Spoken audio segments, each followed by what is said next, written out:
शांति।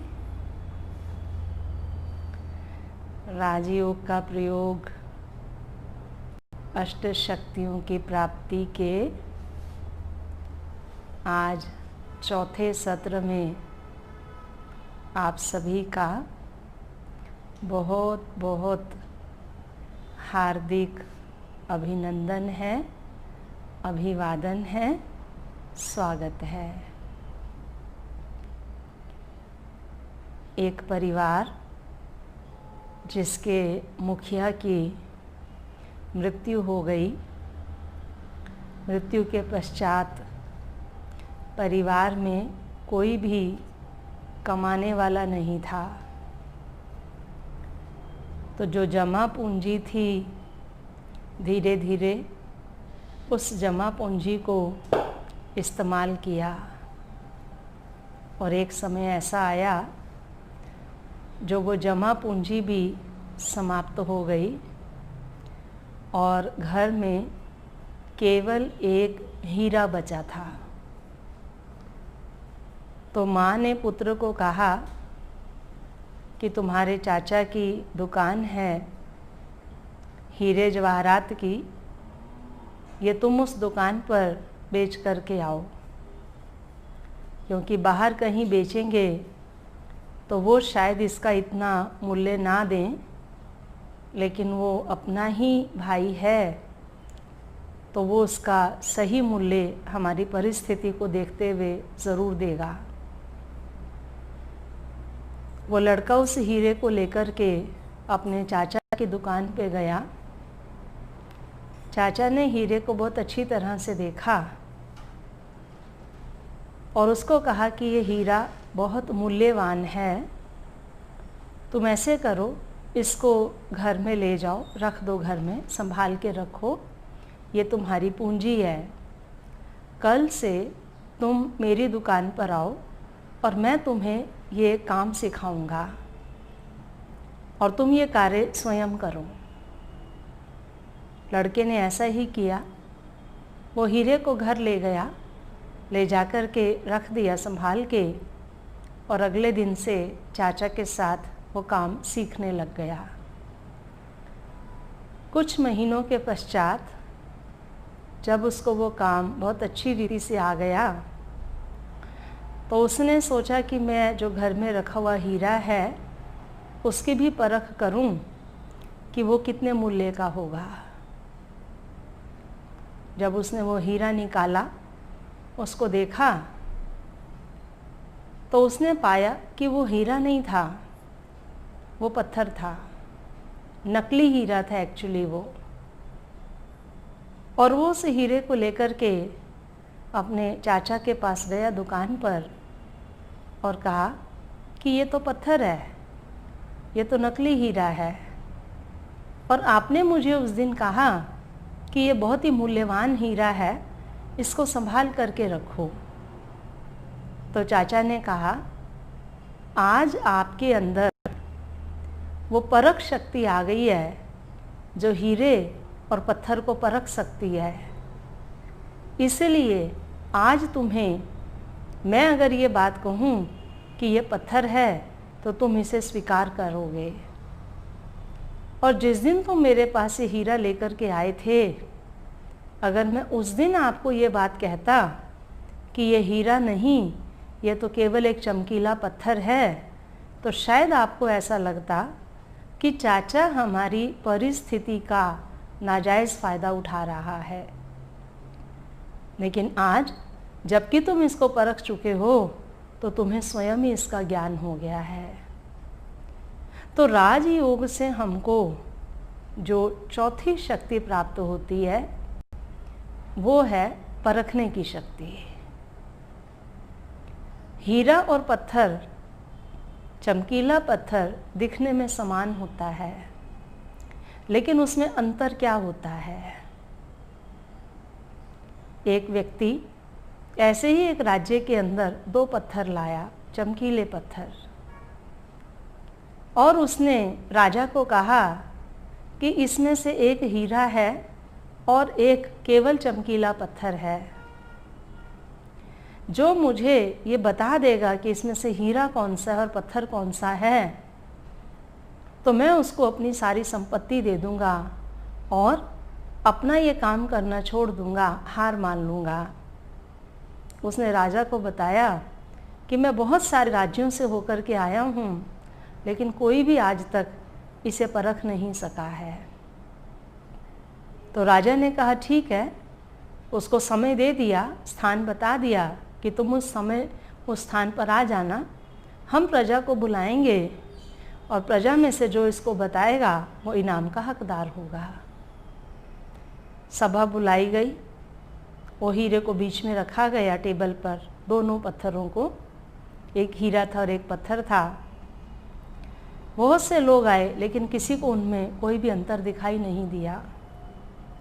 एक बुजुर्ग व्यक्ति आया, उसने दोनों को छू करके देखा, उठा के देखा अपने हाथ में, और उसने बता दिया कि ये हीरा है और ये पत्थर है।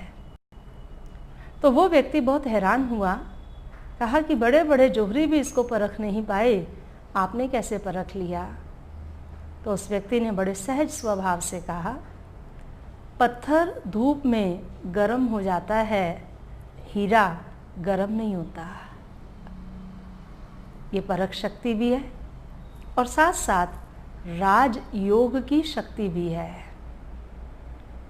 धूप सबको सहन करनी पड़ती है, परीक्षाएं सबके जीवन में आती हैं, अग्नि जैसे जलाने वाली परीक्षाएं भी आती हैं, सूरज की कड़ी धूप की तरह भी परीक्षाएं आती हैं, लेकिन जो स्वयं को हीरा बना लेता है वो उसमें गर्म नहीं होता। क्रोध अग्नि उसको गर्म नहीं कर सकती है, लेकिन जो स्वयं को हीरा नहीं बनाता वो थोड़ी सी धूप लगने पर ही गर्म हो जाता है। ये अंतर है हीरे में और पत्थर में। तो राजयोग हमको क्या बनाता है? हीरा बनाता है। जीवन में परिस्थितियां तो आएंगी, हम उनको रोक नहीं सकते हैं। हर प्रकार के व्यक्ति भी आएंगे, हम किसी के संस्कारों को परिवर्तन नहीं कर सकते हैं, लेकिन वो हीरा है या पत्थर है, ये राजयोग हमको ये परख शक्ति जरूर दे देता है। क्योंकि राजयोग से हमारी बुद्धि क्लीन होती है, और जो चीज़ जितनी क्लीन है उतनी क्लियर होती है। फॉर एग्ज़ाम्पल, नदी, तालाब, झील में पानी है, वो पानी जितना क्लीन होगा उसके नीचे तक की चीज़ें उतनी क्लियर दिखाई देंगी, और अगर वो पानी क्लीन नहीं है तो क्लैरिटी भी नहीं है। तो राजयोग हमारे मन के नकारात्मक संकल्पों की धुलाई करता है, व्यर्थ संकल्पों की सफाई करता है, तनाव वाले संकल्पों को समाप्त करता है। तो हमारा मन स्वच्छ हो जाता है, निर्मल हो जाता है।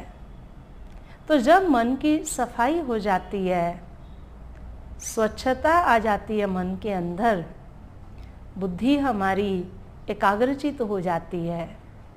आप देखेंगे पानी में अगर स्वच्छ पानी है लेकिन उसमें लहरें निरंतर आती रहें, या उसमें हम कोई पत्थर फेंकें तो पानी में हलचल लहरें आ जाती हैं, तो भी हम उस पानी के नीचे तक स्पष्ट रूप से देख नहीं पाएंगे। तो दोनों चीज़ें चाहिए हैं स्पष्टता के लिए। एक तो वो पानी स्वच्छ हो और दूसरा एकाग्र भी हो। ज़्यादा उसमें हलचल होगी, अगर नॉर्मल पानी चल रहा है, लहरें चल रही हैं, तो उसमें हम देख सकते हैं, लेकिन ज़्यादा अगर तूफान की तरह उसमें चल रहा है तो वो स्पष्टता नहीं होगी। इसी प्रकार से जब हमारे मन के संकल्प शुद्ध हो जाते हैं, स्वच्छ हो जाते हैं, निर्मल हो जाते हैं, तो हमारी परख शक्ति बढ़ जाती है, एकाग्रता भी बढ़ जाती है बुद्धि की। और ये शक्ति हमको मिलती है राज योग के नित्य अभ्यास से।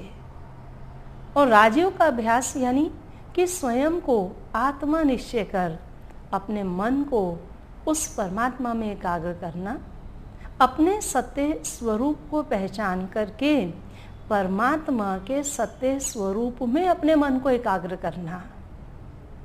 जब तक हमने स्वयं के सत्य स्वरूप को नहीं पहचाना है और परमात्मा के सत्य स्वरूप को नहीं पहचाना है, तब तक हमारा मन परमात्मा में एकाग्र नहीं हो सकता है।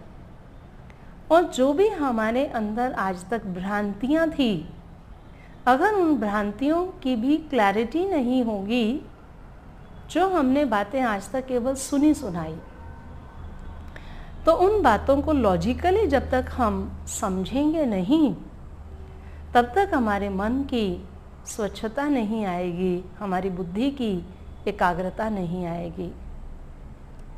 तो आज हम आपको बताने वाले हैं कि हम मनुष्य आत्माएं कितने जन्म लेती हैं, कौन कौन सी योनियों में जाते हैं, और हमें मुक्ति और जीवन मुक्ति कैसे प्राप्त हो सकती है।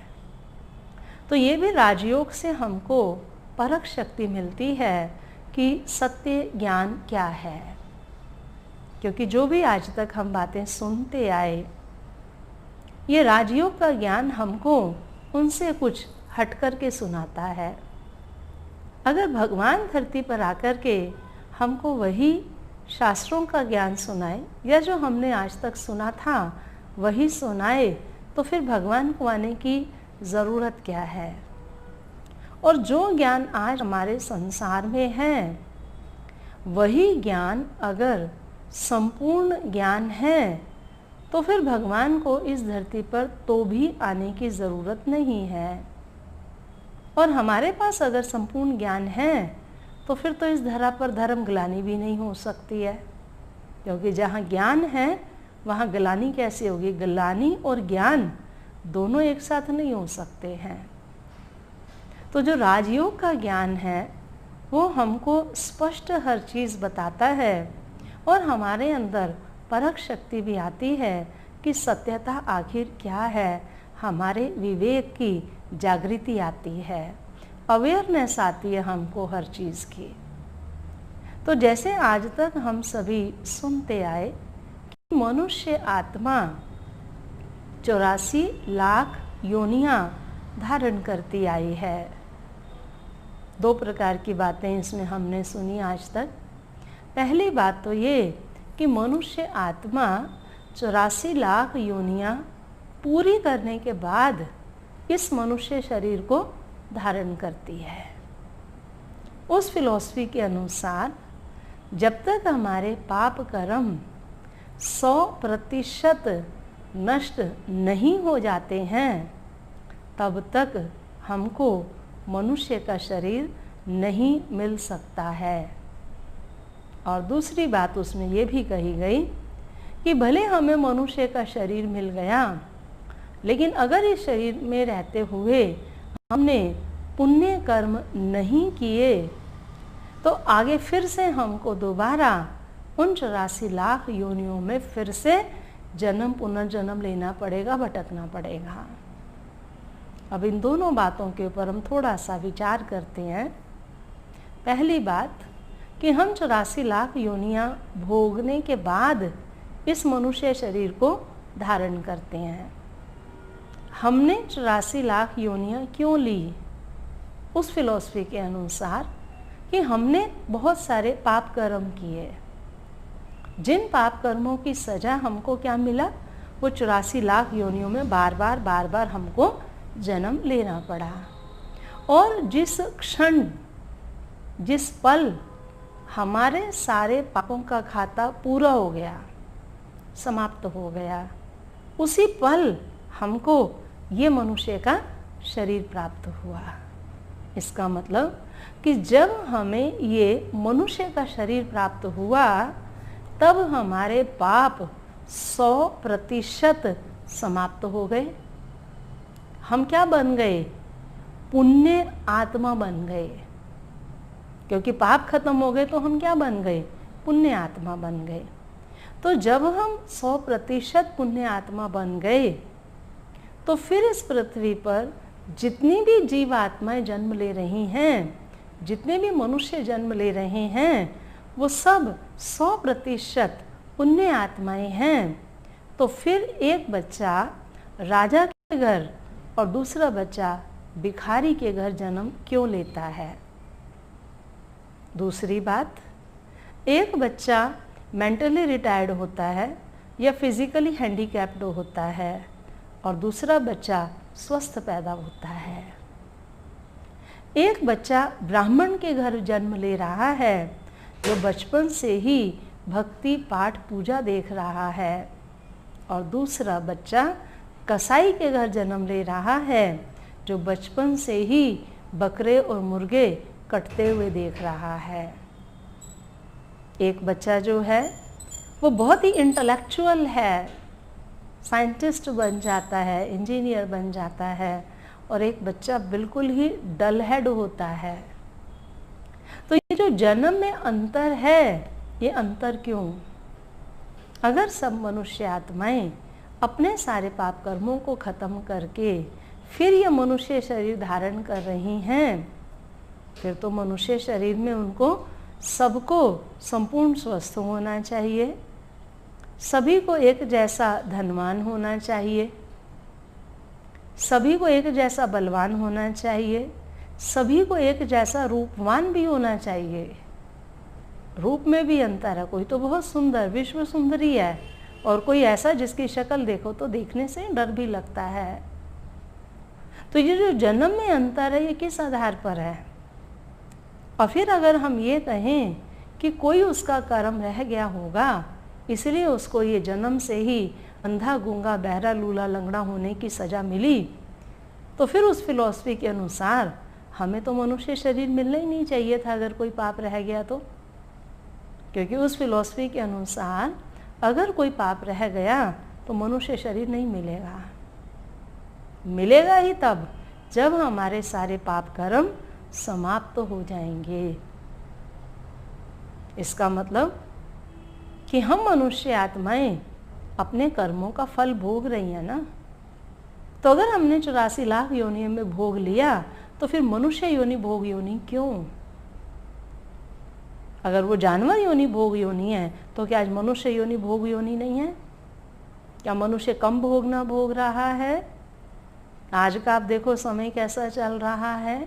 एक छोटे से वायरस ने कैसे पूरी दुनिया को नचा दिया है। हर व्यक्ति उससे भयभीत है, हर व्यक्ति उससे डरा हुआ है और वो कभी भी किसी के ऊपर कैसे भी वार कर देता है। दूसरी बात, अगर हमने अगले जन्म में जाकर के जानवर बनना हो, तो फिर इस जन्म में पुलिस कोर्ट कचहरी की क्या ज़रूरत है? जो भी पाप कर्म करे उसको पुलिस छोड़ दे, जज छोड़ दे, आगे जाके जानवर तो बन ही जाएगा अपने आप। और अगर उसको यहाँ भी पुलिस कोर्ट कचहरी के द्वारा सज़ा मिलती है और हम ये कहें आगे जाके फिर वो जानवर भी बनेगा, तो ये तो उसको डबल पनिशमेंट हो गई। और कोई भी लॉ ऐसा नहीं कहता है कि एक व्यक्ति को एक पाप के लिए 2 बार सज़ा दी जाए। नेक्स्ट थिंग, सज़ा उसको कहा जाता है कि मनुष्य से वो अधिकार छीन लिया जाए।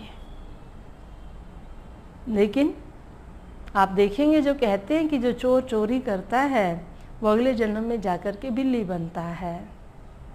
अब वो चोरी का संस्कार उसका पहले से ही था, बिल्ली के रूप में वो सबके घरों में जाके फिर दूध की चोरी कर रहा है।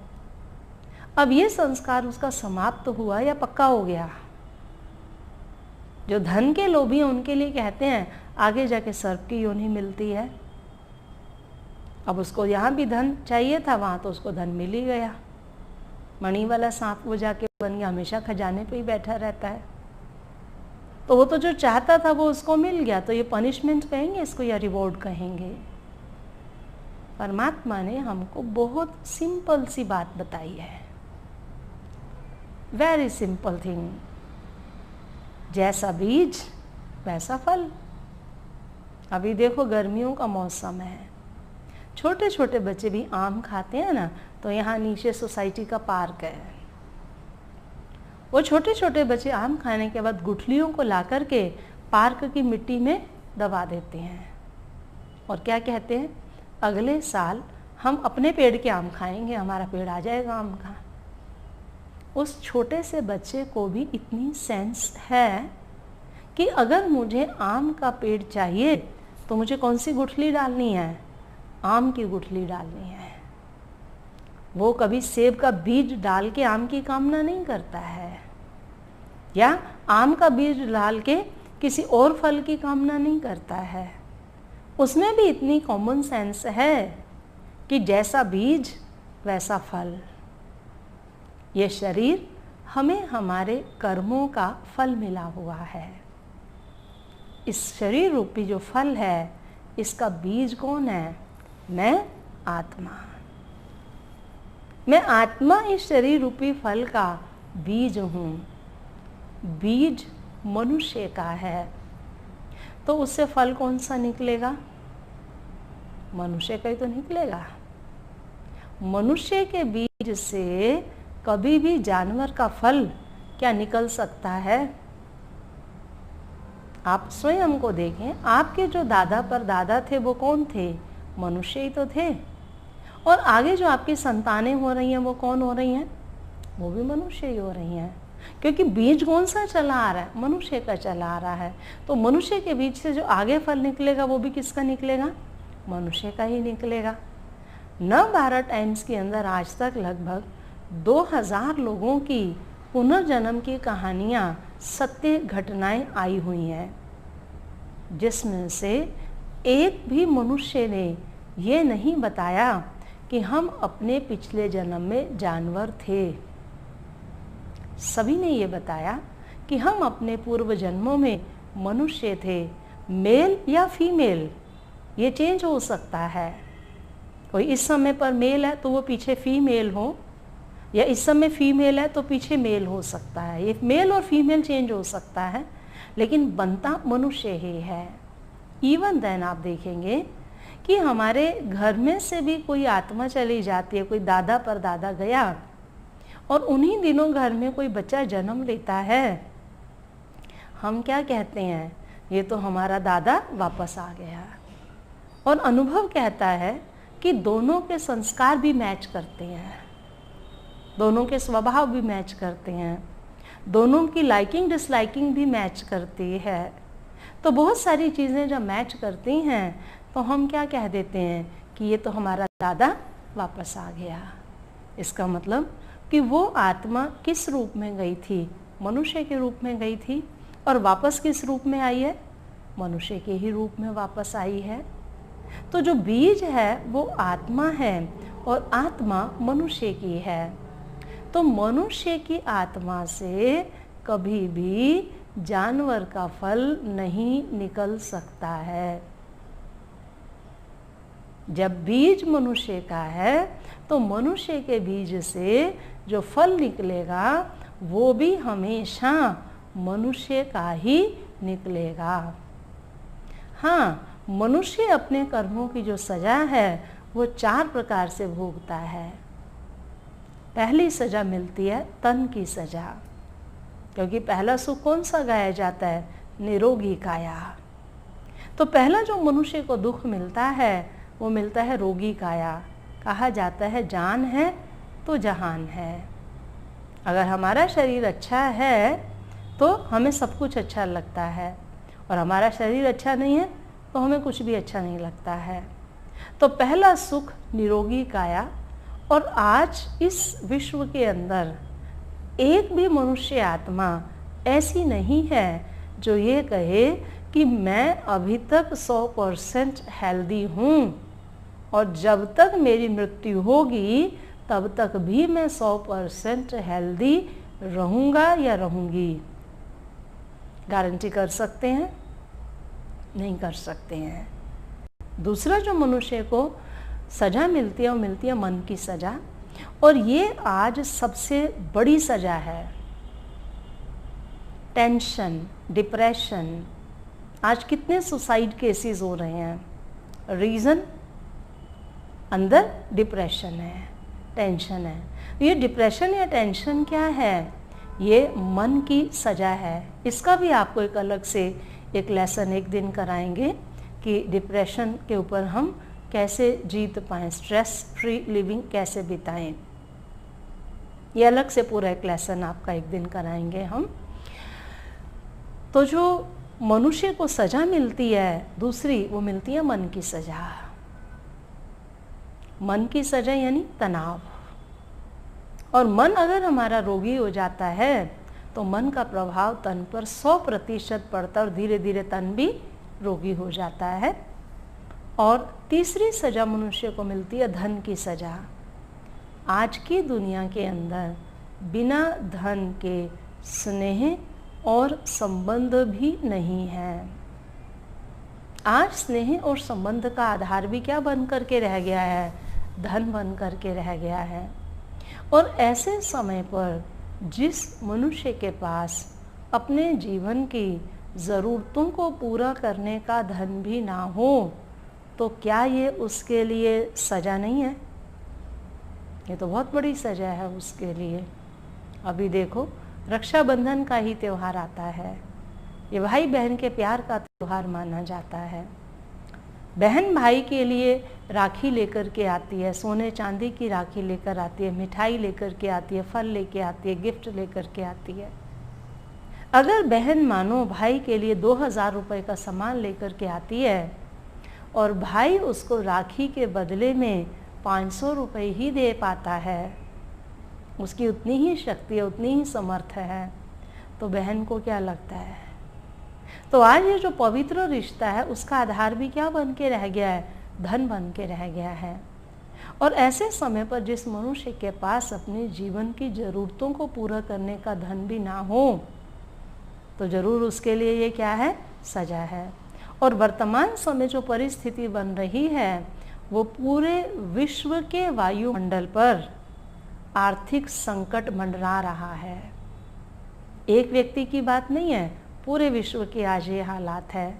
अर्थव्यवस्था पूरे विश्व की डामाडोल हो रही है। तो ऐसे समय पर मनुष्य के लिए ये भी क्या है? ये भी एक प्रकार की सजा है। और चौथी सजा मनुष्य को मिलती है जन्म की सजा। ये सजा भी बहुत कड़ी सजा है। जन्म की सजा का अर्थ क्या है? संबंधों में संस्कारों का टकराव।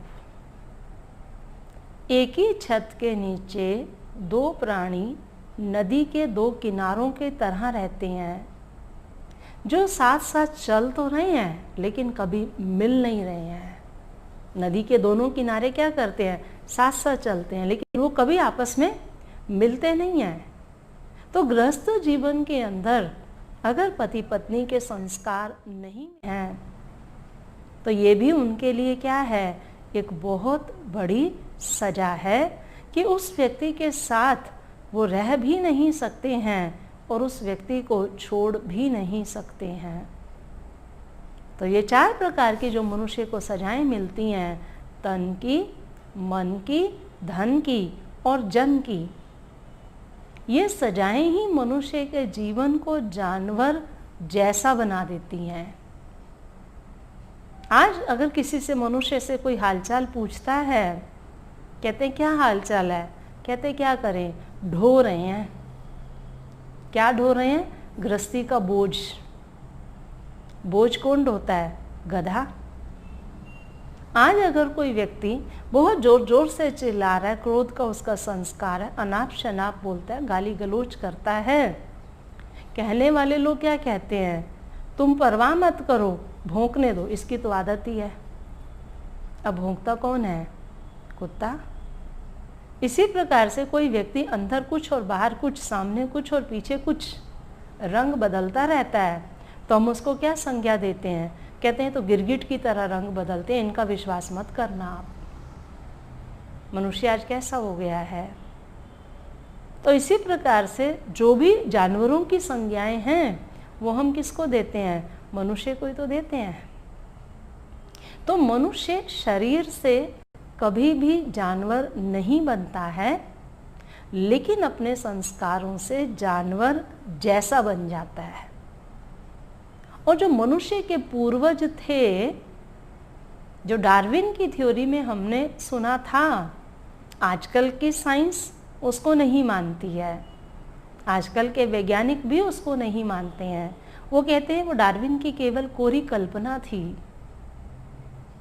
जो डार्विन ने कहा कि मनुष्य के पूर्वज बंदर थे, क्योंकि जो साइंस का लॉ ऑफ एंट्रोपी है, उस लॉ के अकॉर्डिंग हर चीज़ अपनी ऑर्गेनाइज्ड से डिसऑर्गेनाइज्ड स्टेज की ओर बढ़ती है, और जो ऑर्गेनाइज्ड से डिसऑर्गेनाइज्ड स्टेज की ओर आ रही है वो ऑटोमेटिक आ रही है, लेकिन डिसऑर्गेनाइज्ड से उसको ऑर्गेनाइज्ड करना पड़ता है।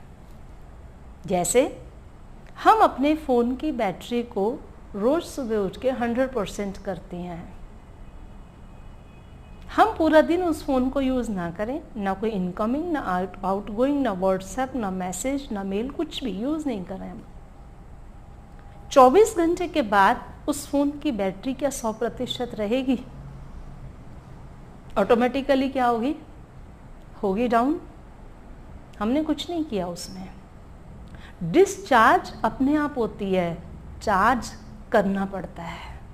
चार्ज अपने आप नहीं होता फ़ोन कभी भी, उसको चार्जर से कनेक्ट करना पड़ता है, कनेक्ट करने के बाद वो चार्ज होता है। तो इसी प्रकार से हम मनुष्य से बंदर तो अपने आप बन सकते हैं। बंदर मीन्स खराब संस्कार, लेकिन बंदर से मनुष्य बनाने के लिए हमको मेहनत करनी पड़ती है। गुरुकुल बने हुए हैं, स्कूल बने हुए हैं, कॉलेजेस बने हुए हैं, अलग अलग जो हैं टेक्निक सेंटर्स बने हैं, टेक्नोलॉजीज़ के सेंटर्स बने हुए हैं। वो हमको क्या करते हैं? अनपढ़ से पढ़ा लिखा बनाते हैं, हमें डिसऑर्गेनाइज्ड से ऑर्गेनाइज्ड करते हैं, उसमें हमें मेहनत लगती है। तो साइंस के लॉ ऑफ एंट्रोपी के अकॉर्डिंग हम कभी भी चढ़ अपने आप नहीं सकते हैं, गिर सकते हैं।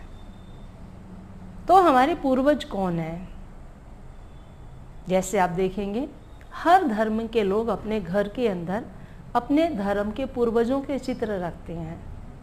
जैसे जो सिख धर्म के होंगे वो अपने घर में अपने 10 गुरुओं के चित्र रखेंगे, जो क्रिश्चियंस होंगे वो अपने घर में फादर पोप के चित्र रखेंगे, मोमडन्स अपने घर में अपने पीर पैगंबरों के चित्र रखेंगे, जो अपने को हिंदू कहलाते हैं उनके घरों में किसके चित्र मिलते हैं?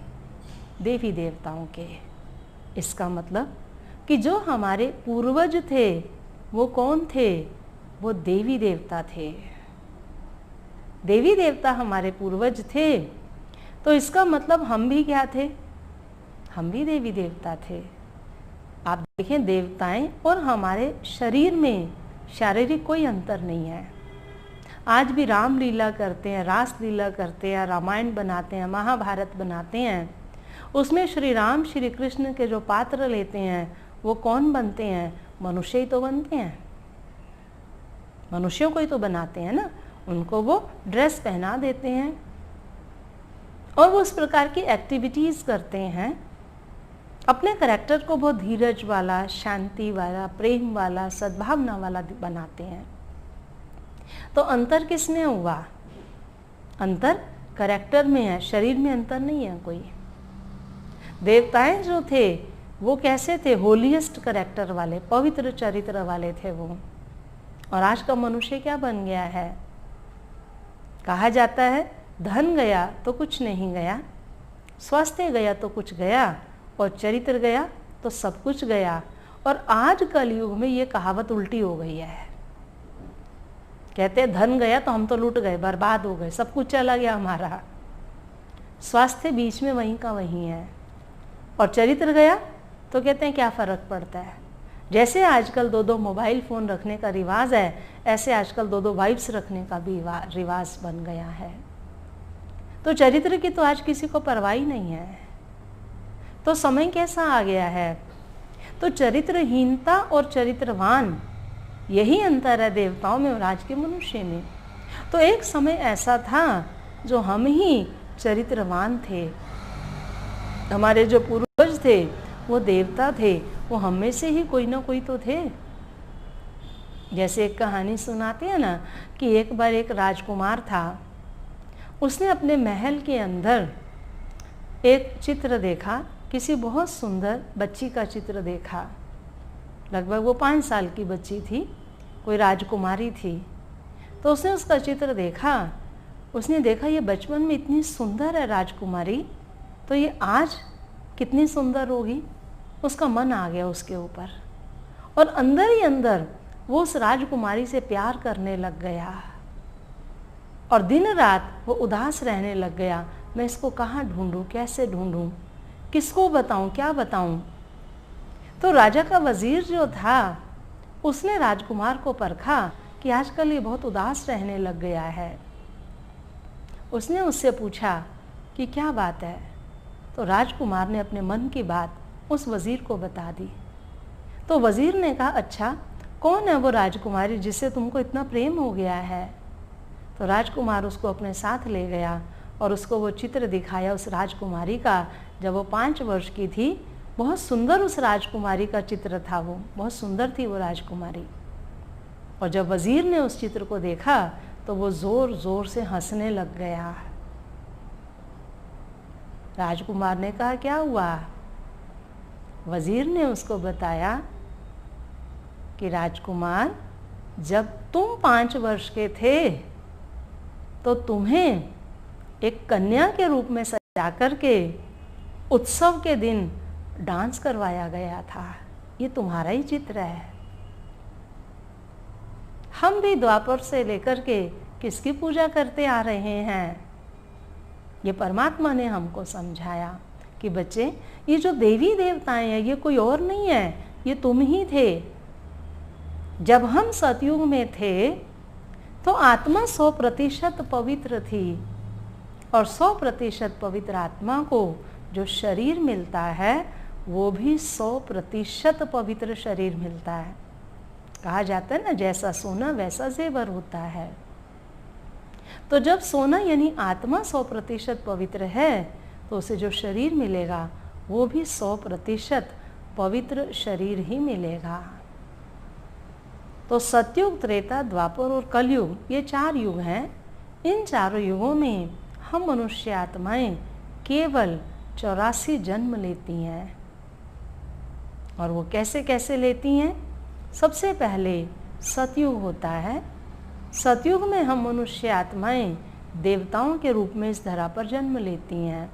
आप देखो, भारत भूमि पर ही तो सभी देवताओं का जन्म दिखाया, जन्म स्थान दिखाया। इसका मतलब देवता कहाँ जन्म लेंगे? इसी भारत भूमि में ही देवता जन्म लेंगे। तो जब हम मनुष्य आत्माएं सतयुग में होती हैं 100% पावन होती हैं तो हम देवी देवताओं के रूप में जन्म लेते हैं। उस समय पर श्री राधे श्री कृष्ण महाराजकुमार और महाराजकुमारी होते हैं। वही बड़े होकर के स्वयंवर के बाद श्री लक्ष्मी और श्री नारायण बनते हैं। श्री लक्ष्मी, श्री नारायण और श्री राधे श्री कृष्ण एक ही हैं, अलग अलग नहीं हैं। वो उनके बाल्यकाल का रूप है और वो उनके स्वयंवर के बाद का रूप है।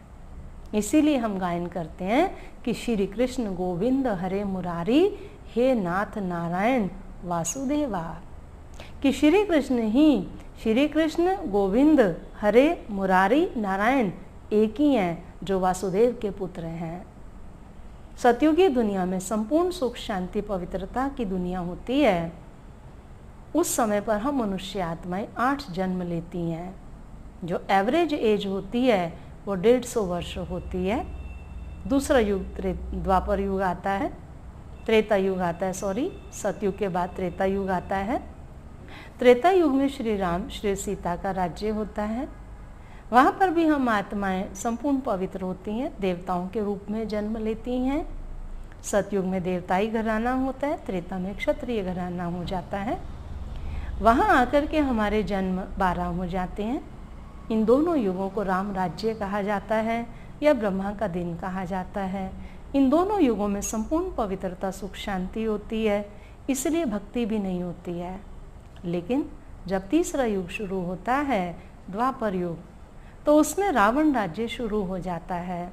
रावण जो दिखाया गया है वो विकारों का प्रतीक दिखाया गया है। 10 सिर दिखाए गए रावण के, 5 विकार स्त्री में और 5 विकार जब पुरुष में आते हैं तो दोनों मिलकर के रावण का रूप बन जाते हैं।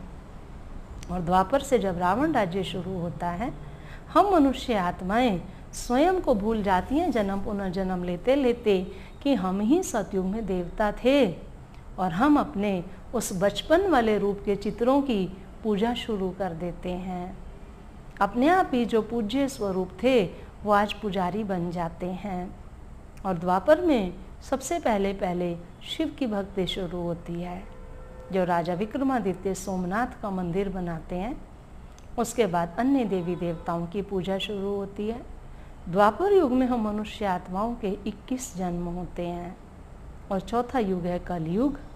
कलयुग यानी कलह कलेश का युग, काला युग, कल पुर्जों का युग, लोह युग भी इसको कहा जाता है। आयरन एज्ड स्टेज हो जाती है, आत्मा बिल्कुल काली तमो प्रधान हो जाती है। और यहाँ आकर के हम मनुष्य आत्माओं के 42 जन्म हो जाते हैं।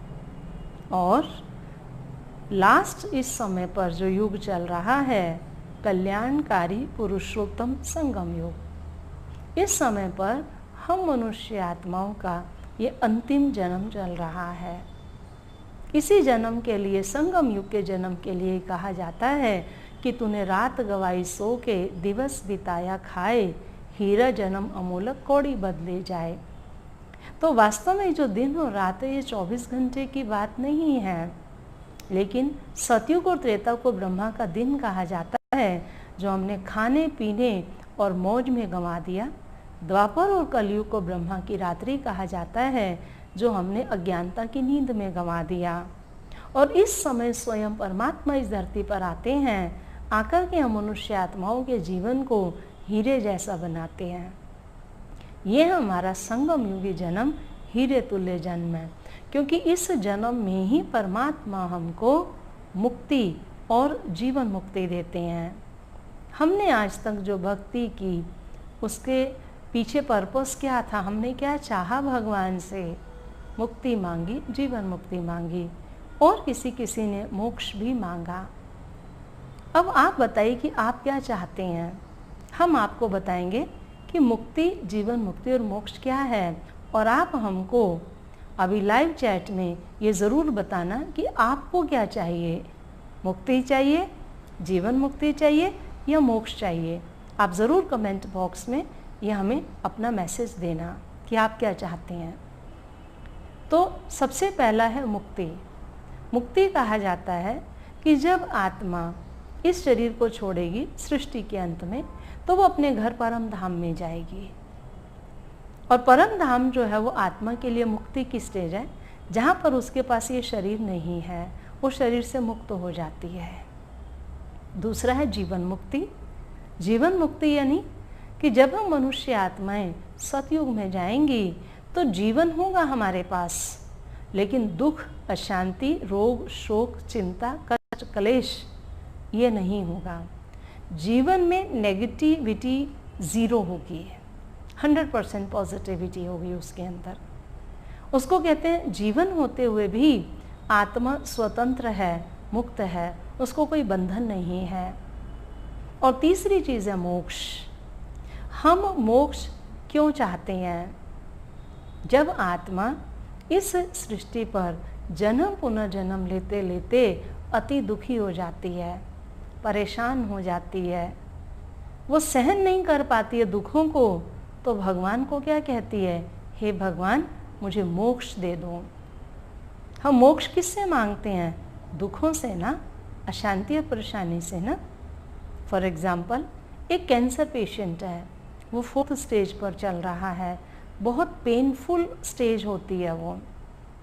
ऐसे में वो पेशेंट डॉक्टर को कहता है कि डॉक्टर मुझे इंजेक्शन लगा दो, मुझे नहीं जीना है, मुझे जहर का इंजेक्शन लगा दो आप।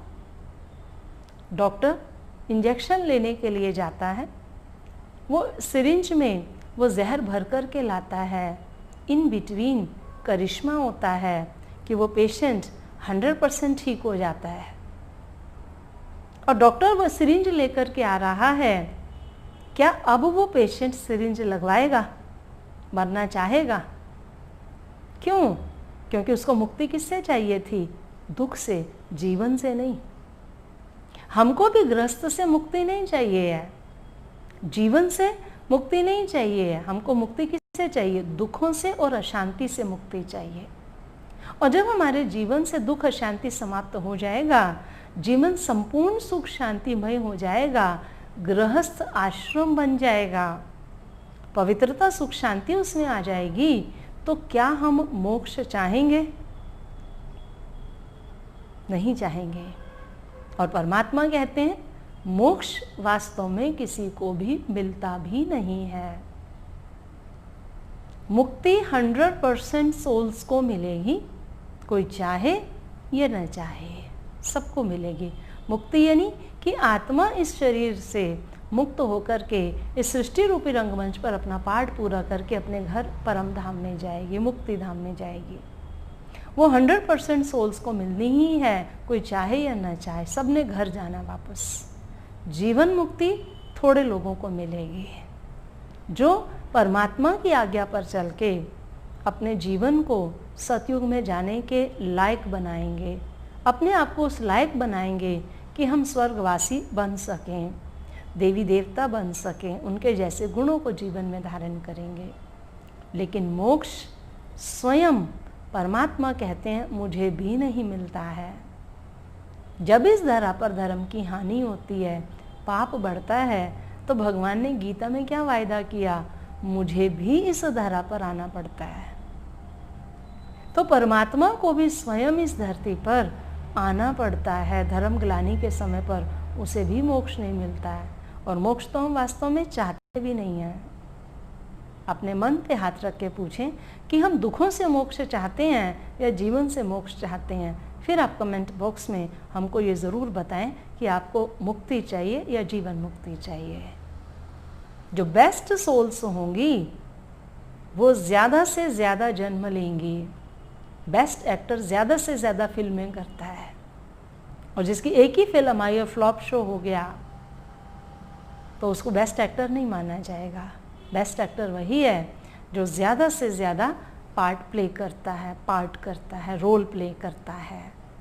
तो इसी प्रकार से सृष्टि में भी जो बेस्ट सोल्स हैं वो सतयुग के शुरू से आ जाएंगी। वो महान आत्माएं हैं, देव आत्माएं हैं, पुण्य आत्माएं हैं वो। और वो पुण्य आत्माएं शुरू से आकर के यहाँ अपना पार्ट प्ले करेंगी।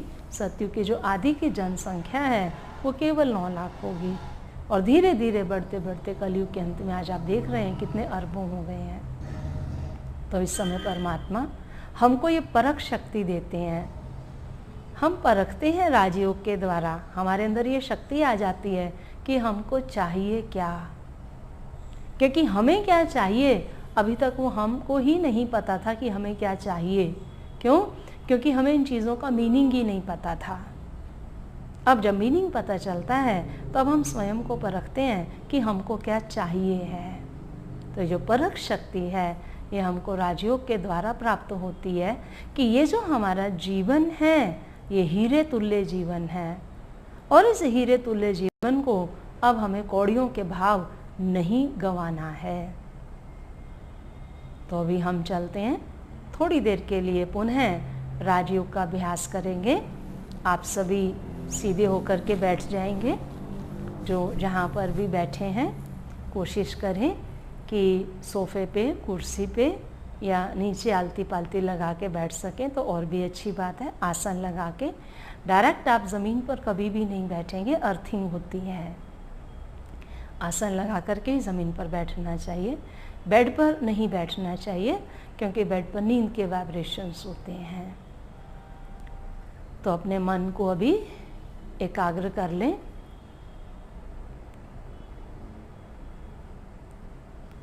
मस्तक के बिल्कुल बीच में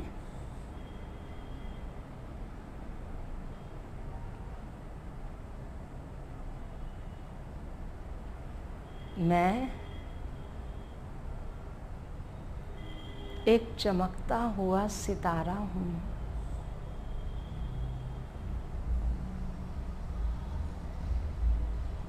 इस शरीर को चलाने वाली मैं एक चैतन्य शक्ति हूँ।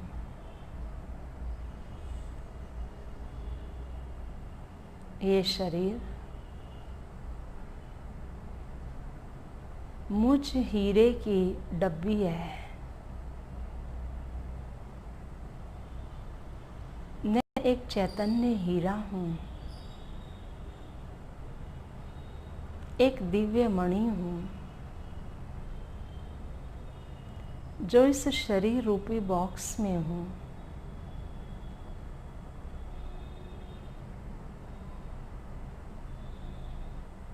सर्वगुण और सर्व शक्तियाँ मुझ आत्मा में समाहित हैं।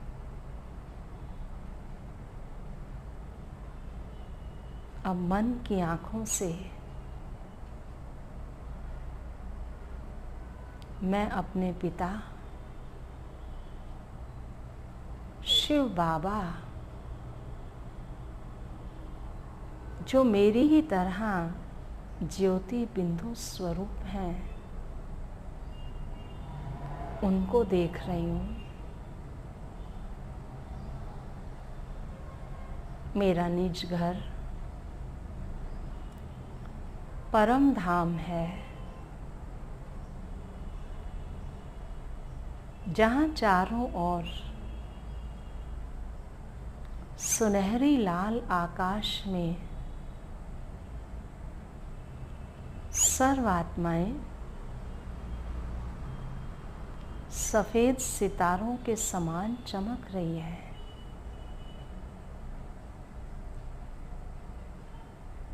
उन्हीं सितारों के बीच में मेरे प्यारे पिता शिव बाबा ज्ञान सूर्य है। मैं स्वयं को अपने पिता के अति समीप देख रही हूँ।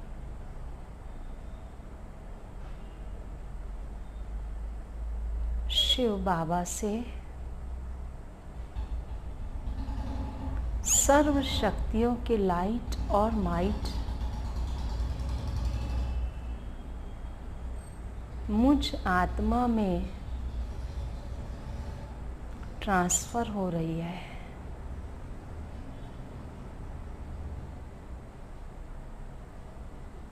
समेटने की शक्ति, सहन करने की शक्ति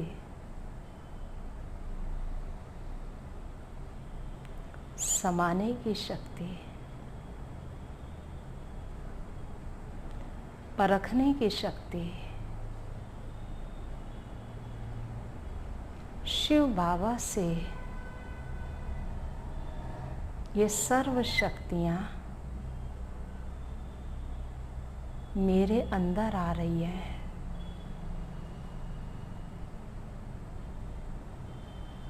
मेरा मन और बुद्धि एकाग्र हो गया है, सिमट गया है।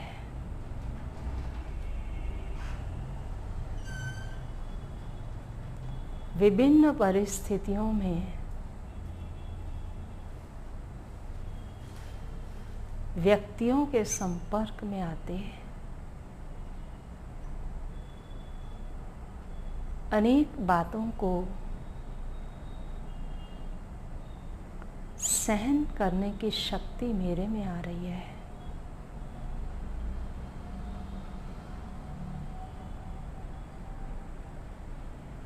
मेरे पिता शिव बाबा सागर हैं।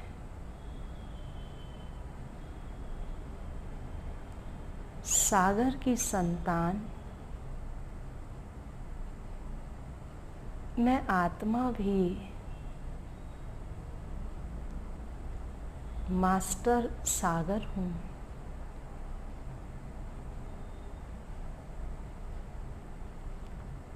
समाने की शक्ति मेरे अंदर सागर के समान है।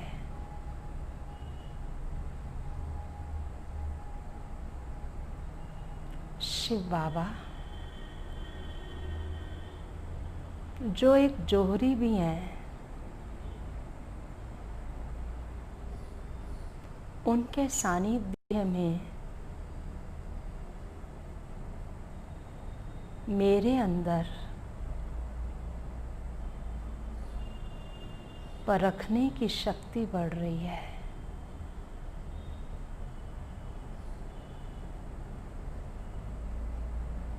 शिव बाबा से ये सर्व शक्तियाँ मैं स्वयं में धारण कर रही हूँ।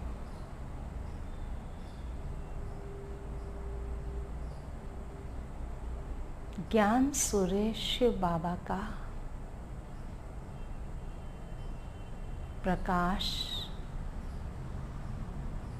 और शक्ति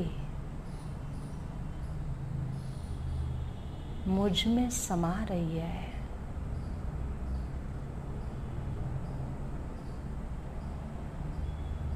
और मैं आत्मा इन शक्तियों से संपन्न हो गई हूँ, भरपूर हो गई हूँ।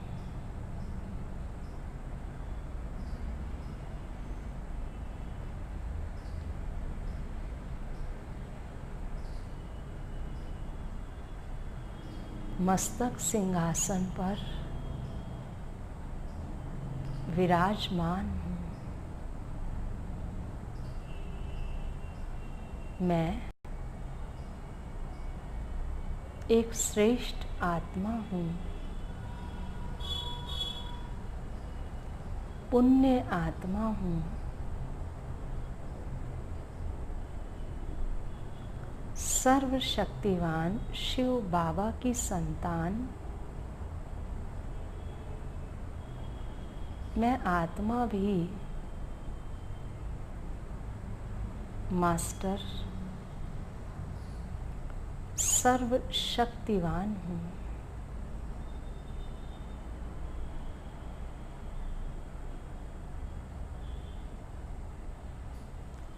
ओम शांति शांति शांति।